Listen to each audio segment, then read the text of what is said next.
Muy buenas tardes, sean bienvenidos a Cuestionare, su programa predilecto de análisis político que está de vuelta en este semestre de otoño 2022 en la Universidad de las Américas Puebla. Y venimos con todo, venimos con los temas actuales de política, economía, sociedad, que tanto le interesan y que por eso nos brinda la confianza de prestarnos estos minutos dentro de su día para escuchar el análisis de jóvenes universitarios que están preocupados por la realidad nacional e internacional. El día de hoy tengo el gusto que me acompañen ya dos experimentados en el programa. Mireya Rosado de Relaciones Internacionales. Mire, qué gusto tenerte por acá. Y también tenemos a Elian Sánchez Ortiz, uno de los nuevos fichajes de Cuestionare, estudiante de Derecho en su quinto semestre, que también estamos muy agradecidos nos acompaña. Elian, qué gusto que nos acompañes. Bueno, sin más dilación, vamos a empezar con un tema que es sumamente importante para la agenda coyuntural de México, que ha estado en boga y que sin dudarlo genera mucha polémica desde el punto que se le vea.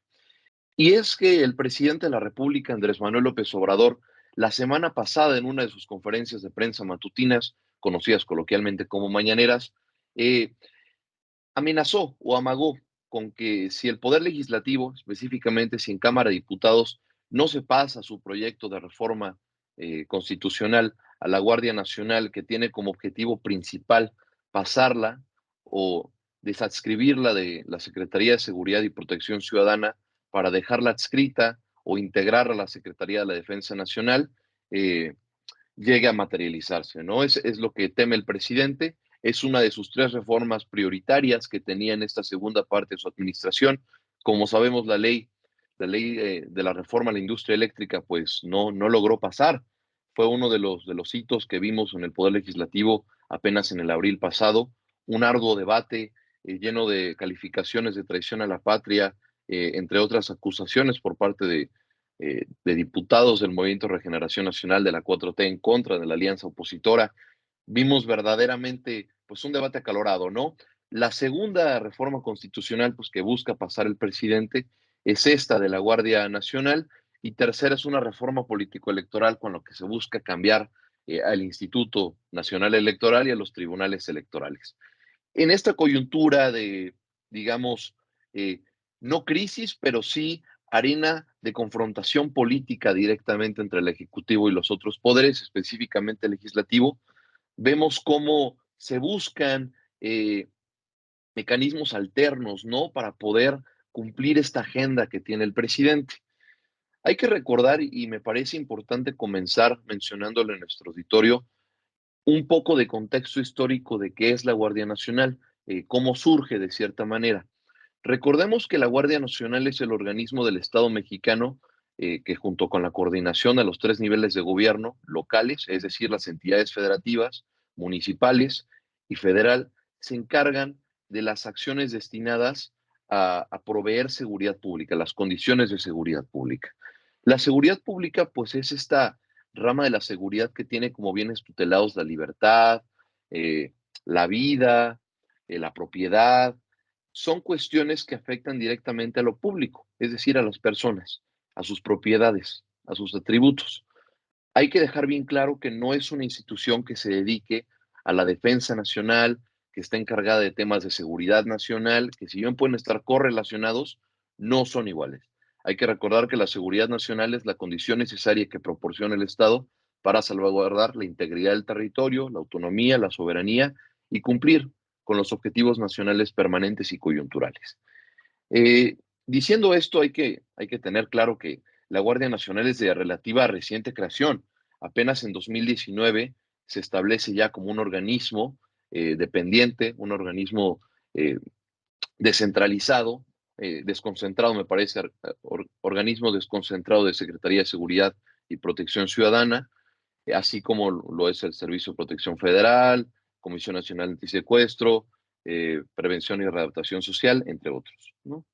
Lo que vale destacar acerca de la Guardia Nacional es que es una institución de conformación mixta.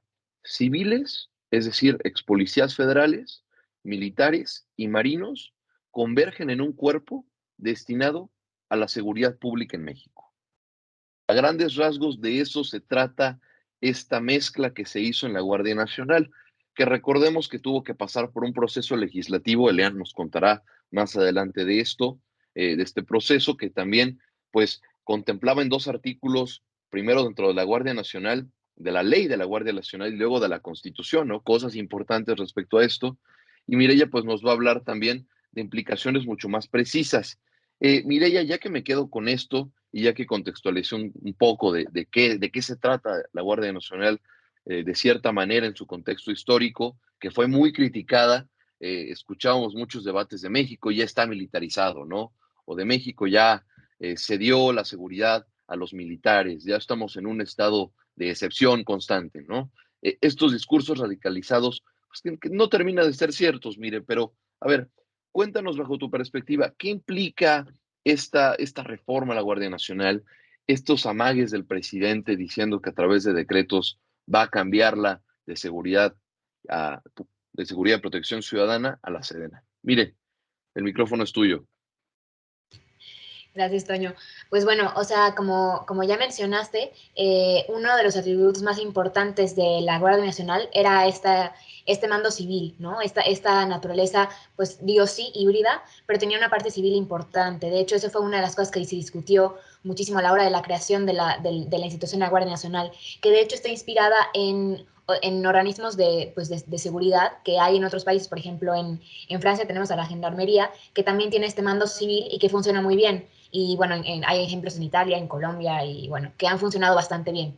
Entonces la idea era que la Guardia Nacional pues tuviera este mando civil y pues con cierta influencia, con ciertas aportaciones de la Marina bueno, de los militares, ¿no? Que eso iba a ser, la idea es que eso fuera no, que fuera pues por un tiempo y que ya eventualmente se retomara el mando civil, ¿no? Entonces, pues sí fue un proyecto, pues sí, fue un proyecto, una idea bastante debatida y que parece que, pues este cambio, ¿no? O sea, de pasar la Guardia Nacional a la Secretaría de la Defensa Nacional, pues parece un poco contradictorio, ¿no? Con la idea inicial pues bueno, de que pues fuera un mandato civil, ¿no? Entonces, pues digo, ya lo comentará Elian más adelante, pero claro que lo que dijo el presidente suscitó muchísima, pues bueno, o sea, pues muchísima controversia, porque iría en contra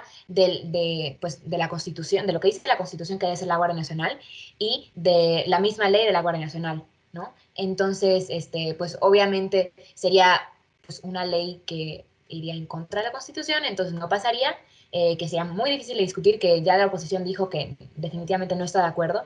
Y lo peligroso es que lo que dijo el presidente es que es capaz de poner un decreto para que pase a fuerzas pues la reforma que él quiere, y eso es bastante peligroso. Creo que no es la primera vez que vemos que el presidente como que se quiere empeñar en que pasen sus reformas, saltándose a otros poderes, saltándose a quienes están, bueno, a quienes no están de acuerdo con él, ¿no?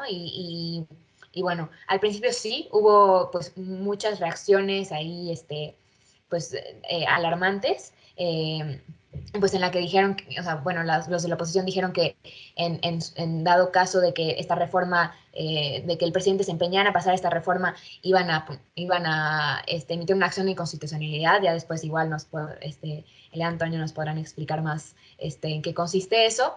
Pero cabe mencionar también que ya Morena se pronunció y dijo que no va a haber ese decretazo, que esa amenaza del presidente, pues no, digo, no lo dijeron de esta manera, obviamente, pero que no se va a cumplir, que es algo que se va a discutir en el Congreso. Y bueno, vamos a ver qué pasa, porque sí es un tema pues bastante controversial desde el principio. O sea, la creación de la Guardia Nacional, sí, como que no, yo creo que al público en general como que todavía no le queda claro en qué consiste la Guardia Nacional y por qué, y lo único que nos queda claro es que, pues, sea cual sea la estrategia de seguridad, como que parece que no está funcionando. Claro, mire, parece, y el presidente tiene dentro de sus facultades como titular del Ejecutivo Federal, reorganizar la administración pública federal. Lo que no puede hacer es saltarse la Constitución y la ley. Creo que eso nos queda claro a todos. Entonces, por más que en la lógica del presidente diga readministrar la administración pública federal o reacomodarla significa poder pasar pues una corporación de una secretaría a otra no es tan sencillo, porque ya pasarla de Seguridad y Protección Ciudadana a Sedena implica de cierta manera un cambio de mando. Eh, Me parece que tocas temas muy puntuales y muy interesantes, específicamente pues el hecho de que, a ver, mucha gente no sabe esta composición interna de Guardia Nacional, pero aproximadamente está compuesta por veintitantos mil, 23,000, 24,000 ex policías federales, está compuesta por 16,000 marinos y el resto de la corporación son esencialmente miembros del Ejército y Fuerza Aérea mexicanos. Entonces, de cierta manera, estas son personas ya con formación marcial, son con formación castrense y saben responder pues a un mando militar. Me parece que tener un mando militar no implica ninguna connotación negativa, porque estas instituciones, Marina, Sedena, Guardia Nacional, nos han demostrado ser instituciones disciplinadas, ser instituciones que logran, dan resultados que son prácticamente incorruptibles en comparación con las otras instituciones del Estado mexicano que tienen poca continuación, poca continuidad en sus planes y poca continuidad en los proyectos, porque puede cambiar la administración y las secretarías cambian, pero hay dos secretarías que no cambian: Secretaría de la Marina Armada de México y Secretaría de la Defensa Nacional. Dentro de esa tesitura, pues es que voces propias dentro de Morena, como bien decía Mireya, no están a favor de esta reorganización. Específicamente, pues el secretario Alejandro Encinas, el subsecretario Alejandro Encinas de Derechos Humanos, Población y Migración, que ya se pronunció abiertamente que estaría en contra de que la Guardia Nacional pasara a un mando estrictamente militar. Pero, Elian, eh, ¿qué lectura te deja estos comentarios de Mireya, las primeras apreciaciones en general? ¿Qué lectura le das a este cambio de mando de Guardia Nacional para la Secretaría de la Defensa Nacional? Hola Antonio, un gusto estar con ustedes. Yo creo que desde el principio o sea, desde la constitución de la Guardia Nacional se han visto muchos vicios en el proceso y diversas controversias en cuanto a la opinión pública. La Guardia Nacional surge por la necesidad de una institución policial de carácter civil. Surge justamente después de la desmantelación de la Policía Federal, pero como ya señalaste, pues ha tenido gran influencia militar. O sea, está compuesta por Marina, exmilitares, Fuerza Aérea y algunas personas, las pocas personas que lograron saltar de Policía Federal a Guardia Nacional, ¿no? Creo que es algo que ya se veía venir, pero como tú dices, Sedena es una institución incorrompible, de excelencia mexicana, pero no es lo que necesita México. Como dice el artículo 21 constitucional, ¿no? La seguridad pública comprende la prevención, investigación, persecución de delitos, así como la sanción de las infracciones administrativas en los términos de la ley. El cambio de instituciones, ¿no? O sea, de cambiar de un carácter civil a un carácter militar también implica pues, un cambio de un marco normativo. O sea, tú lo sabes mejor que nadie. O sea, los militares tienen su propio marco normativo y su campo de acción. No, yo creo que están enfocados más a pues, actos bélicos, agentes externos, y no es lo que México necesita. Aparte, pues, o sea, hay vicios en esa transición de instituciones. Como tú bien indicas, el presidente no puede saltar su constitución, no puede saltarte la ley. Hay debidos procesos que se deben de seguir para pues, ciertas cosas. Coincido, Eren. Definitivamente, México se encuentra en una situación en términos de seguridad complicada, que nuestras policías estatales y policías municipales tristemente no tienen las capacidades institucionales para poder solventarlas. Es decir, no podemos comparar la capacidad de fuego que tiene Cártel Jalisco Nueva Generación o Cártel de Sinaloa con policías municipales en estados como Michoacán, Jalisco, Colima, Guerrero. El Pacífico, ¿no? Específicamente. Por eso es que nos vemos en la necesidad, pues, de recurrir a un estado de fuerza que tiene México, que tampoco es tan grande, hay que dejarlo bien claro. Eh, Aproximadamente todas las Fuerzas Armadas mexicanas son 320,000 elementos, no es ni siquiera el 1% de nuestra población. El gasto militar de México no supera, perdón, el 0,1% del Producto Interno Bruto. Eh, no somos un país militarizado. Hay un falso debate de militarización. No somos un país militarizado. No tenemos una cantidad eh, enorme de militares haciendo labores civiles. Son realmente pocos militares los que tenemos. Deberíamos tener más, definitivamente. Eh, pero la cuestión aquí es que no podemos esperar a que tengamos un proceso arduo y expedito de capacitación en policías estatales y locales mientras el crimen organizado sigue su curso. Ellos no van a esperar a que se formen estos policías de mando de carácter civil con formación en derechos humanos, prevención del delito, una policía, digamos, una policía en el estricto sentido que una policía civil, no militar, de cierta manera.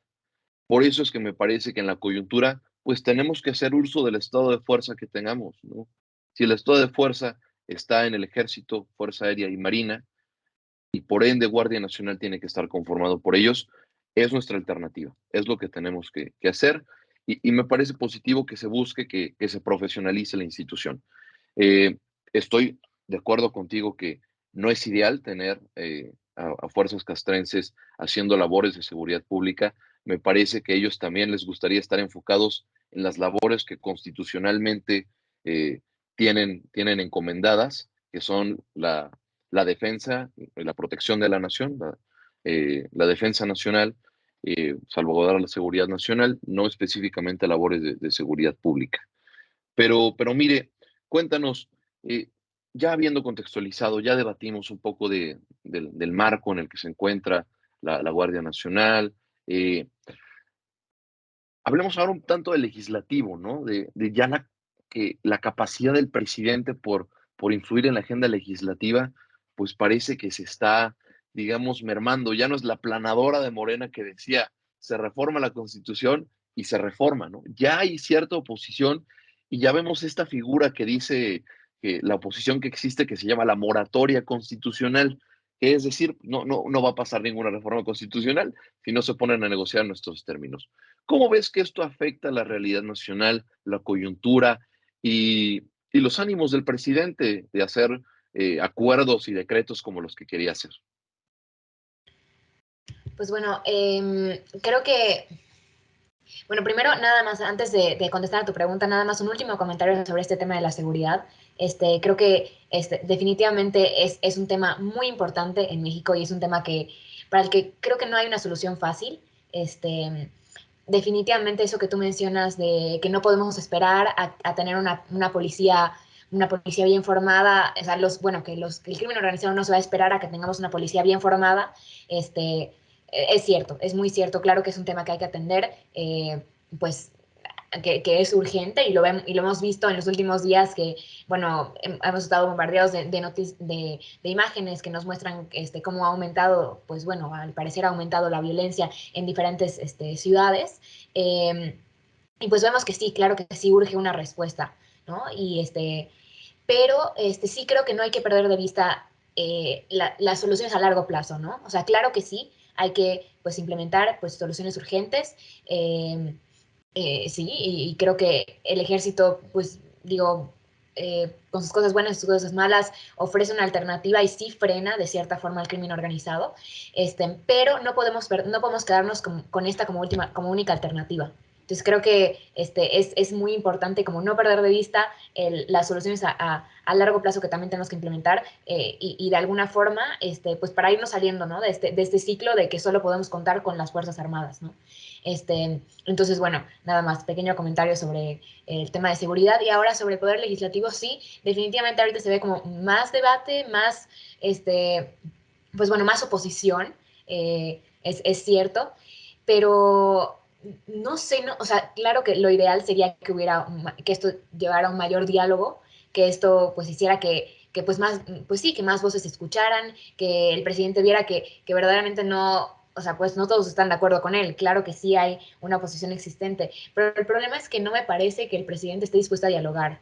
O sea, sí es cierto que la oposición ahora es más fuerte, o sea, un poquito más fuerte, no digo, todavía es algo debatible, pero pues no existe esta disposición a dialogar. O sea, vemos como, pues sí, Morena ya dijo que no va a haber un decretazo, que no va a haber que sí, que se va a discutir en el Congreso, pero sigue habiendo estos discursos de polarización, ¿no? De cómo quien está en contra del presidente es porque, bueno, en este momento ya no estoy segura si se mencionó la, la expresión traidora a la patria, pero pues va por allá, ¿no? O sea, hay estas ideas de que, bueno, hasta la hora de discutir el tema del aumento de violencia en los últimos días en el país. O sea, el presidente lo que dijo fue que la oposición está exagerando y está diciendo que, o sea, y los datos, lo que se muestra no es cierto, se está exagerando para dejar mal al gobierno. Entonces, sí es bueno que haya una posición más fuerte, pero es que sí es que no solo necesitamos eso, necesitamos también a un gobierno que esté dispuesto a escucharla. Y digo, no sé qué se requiere para que eso pase, pero pues sería interesante reflexionar sobre eso. Claro, claro, y esta figura del intermediador entre el Ejecutivo y el Legislativo, pues es el secretario de Gobernación, ¿no? El licenciado Adán Augusto López Hernández. Eh, Personalmente me parece una figura dentro de la política mexicana que sí es mucho más conciliadora, ¿no? Lo vemos como un brazo operativo, como un brazo muy fuerte del presidente, que le resuelve sus problemas desde la gobernabilidad, pero tal vez en el tacto legislativo no ha logrado consolidar los acuerdos que el presidente quería. Y eso es algo que debemos leer en un marco político electoral, ¿no? Tanto Dan Augusto como Ricardo Monreal, como el canciller, como Claudia Sheinbaum, pues, aspiran a la presidencia de la República. Aunque el canciller y la jefa de gobierno pues, tengan una agenda un poco más separada, eh, el presidente de la Junta de Coordinación Política y el secretario de Gobernación aspiran al mismo cargo en un futuro, entonces eso pues genera naturalmente que la cooperación pueda ser un poco más limitada. Pero Elian, yo sé que tienes muchas ganas de responder a lo que dije, te veo, no quiero decir bélico, pero te veo con comentarios, entonces te cedo la palabra, Elian. Yo creo que el enfoque del legislativo en este momento es muy cerrado, Antonio, que se sigue insistiendo con la misma respuesta desde pues, el inicio del mandato del presidente López Obrador. Y creo que hay otros enfoques a la situación del país, ¿no? Hay muchos elementos que atribuyen a la materialización de un delito. Hay elementos sociales, económicos, políticos. Y yo creo que, pues, o sea, no tan solamente o sea, hay una falta de una institución policial de carácter civil, sino que hay una falta de colaboración internacional, así como pues, la estructuración y pues, o sea, planeación de las políticas públicas correctas, ¿no? Un control de armas, un control de sustancias, prevención del lavado de dinero. Creo que son las verdaderas respuestas a la situación pues, de seguridad del país, más que, pues, o sea, como bien indicas, todavía no somos un país completamente militarizado, pero si analizamos pues, las intenciones dentro del legislativo, pues, sí se busca dar pues, más visibilidad y protagonismo a los entes militares dentro de México. Y yo creo que esa no es la respuesta. Creo que la violencia solamente trae más violencia y no están preparados, a pesar de que son una institución muy capaz, muy importante en México, no están capacitados completamente en seguridad pública, no para lo que necesitamos. Sí, pues, su formación no pretende ser en seguridad pública, ¿no? Están formados para la protección y defensa de la nación, eh, de amenazas externas, ¿no? Seguridad interior, defensa nacional, seguridad nacional, defensa exterior. Me parece que dentro de esta agenda legislativa que comentábamos, y vamos a ligarlo al tema que estábamos mencionando antes para ya ir cerrando el programa, de cierta manera el presidente sigue teniendo esta idea de que hay un complot, ¿no? En su contra, que como dijo el otro día, que hay entre 25 y 30 millones de mexicanos de pensamiento conservador. Probablemente lo sabemos, probablemente habemos 25 a 30 millones de mexicanos que tenemos pensamiento conservador y que no somos simpatizantes con el proyecto del presidente López Obrador. Pero a eso, a orquestar un complot para acabar con su gobierno y deteriorar a las instituciones del Estado mexicano, me parece que hay un salto muy grande. Al final, el presidente va a seguir siendo nuestro presidente 2 años más y es presidente de todos, nos guste o no. Es mi presidente, ¿no? No tengo ningún repujo en decirlo, y yo espero que le vaya bien, porque si le va bien a él, le va bien a México, ¿no? Si su proyecto termina por consolidar las acciones que en una consideración son buenas, esperemos que le vaya bien. Eh, Invitaría de cierta manera eh, a un diálogo, ¿no? A un diálogo con las fuerzas políticas, a entender que el consenso es la única forma de poder pasar y como dicen en Estados Unidos, ¿no? Como se refieren a Washington, drain the swamp. Sé que en este pantano que tenemos atascado con tanta, digamos, inoperabilidad legislativa, simplemente la comisión permanente pues tuvo una imposibilidad muy grande por la falta de consensos. La inoperabilidad fue constante y no podemos aspirar a tener 2 años de moratoria constitucional. Sería una locura que el Poder Legislativo estuviera parado en cuanto a pasar leyes y pasar reformas constitucionales importantes dentro de dos años que son estrictamente necesarias. Eh, Sin duda, yo creo y estoy confiado que tiene que haber un fortalecimiento a las instituciones de seguridad pública locales y municipales, porque son el primer eslabón de combate al crimen organizado, de combate, bueno, que combate al crimen organizado es competencia federal, ¿eh? Pero de combate al delito, ¿no? Y de fomentar las prácticas institucionales, crear las condiciones, pues para, como dice el presidente, ¿no? Atacar los problemas de raíz. Eh, Hay muchos problemas interrelacionados, las desigualdades, la pobreza, la falta de educación, ¿no? Que responden a estos problemas que vivimos hoy en día. Mireya, comentarios finales, reflexiones. Pues bueno, yo quería hacer una reflexión sobre, pues justo esto que estás diciendo, la moratoria constitucional, ¿no? Ahorita que estábamos hablando de ese tema, me vino mucho a la mente cómo hablamos de oposición, ¿no? O sea, cómo hablamos de el gobierno y los miembros de la oposición. Y que esto puede parecer bastante contraproducente, ¿no? Porque al final de cuentas, estas dinámicas de posturas opuestas, eh, pues en estas dinámicas de posturas opuestas se puede perder de vista cuál es el objetivo principal de un gobierno, cuál es el objetivo principal de las personas que nos representan, que es pues buscar el bienestar del país en temas de seguridad, en temas o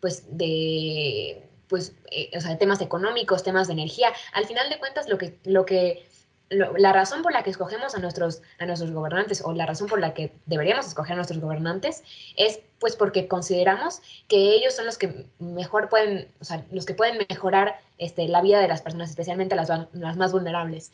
Y si nos quedamos en estas dinámicas de, ok, la oposición que a toda costa no quiere nada que ver con lo que diga el gobierno. Y el gobierno que dice que todo lo que dice la oposición se lo toma personal, ¿no? Entonces no vamos a llegar a ningún lado, nos vamos a quedar estancados y no vamos a resolver ningún problema. Entonces creo que, digo, tal vez suena algo idealista hablar de eso en la dinámica en la que nos encontramos, porque hay que reconocer que sí, definitivamente hay un ambiente de bastante polarización, pero sí yo creo que como que poco a poco deberíamos buscar y creo que eso nos puede corresponder a cada uno de nosotros digo, ya pues para pues aplicar lo que hablamos sobre las noticias en nuestra vida, ¿no?